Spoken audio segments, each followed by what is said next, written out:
Rigathi Gachagua, the party leader of DCP, has proven everyone that is going to be the kingpin of Mount Kenya. Where will the President of the Republic of Kenya hide? He thought that removing Rigathi Gachagua out of the UDA party, it's going to be a win for him. But what the President didn't know, removing Rigathi Gachagua, it's something, and it's the biggest mistake that you did as the President of the Republic of Kenya. Right now, you could have easy time of becoming the president 2027, but you are going to be a president Kiwete, because most of member of parliament, most of senators, and most of governors are not going to come from the UDA party. What am I saying? But 2027, rest assured that Ruto is going to win, but is going to win being a Kiwete, a government that is having less members of parliament. Remember that most members of parliament in ODM are going to lose. Most members of the UDA are going to lose, more so in the Mount Kenya region.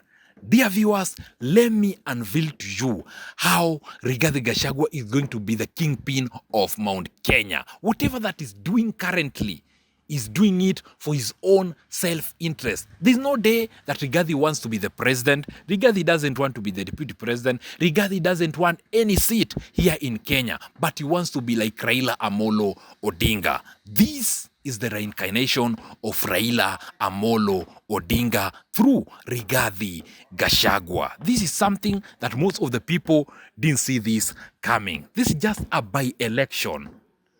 Just a by-election. But whatever that we saw, how the government were intimidating the opposition, how the government were using their resources so that they can clinch this seat, but they end up getting 5,000 votes. It's very embarrassing.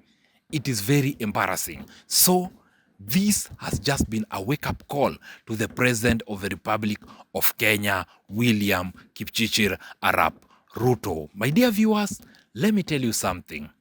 If you don't know, you need to know that 2027, rest assured, Ruto is going to be the president. Right now, the president is working on a way that he can get the second term. He doesn't care about those people. He doesn't care about Kimani Ichung'wah. You have seen how Kimani Ichung'wah has been silent. He's thinking on how he can get out of the UDA and join the DCP. Most of the people from the Mount Kenya region, they are just silent. This has come as a big shock. Someone that Kindiki fired is someone that right now is the MP of the Olkalau. But he defeated this guy with 30,000 votes, which is not a joke. So this is going to make people see how Rigathi is very popular. Remember that this was Nyandarua. This was not Nyeri. This was Nyandarua, where Rigathi Gachagua doesn't come from. And he ended up in one constituency. This was competition between Rigathi Gachagua and Ruto. Not that those people that were competing. Rigathi Gachagua wanted to prove to Ruto that you made a mistake chasing me away from the UDA because I'm the one that helped you to become the president. But dear viewers, let me tell you something.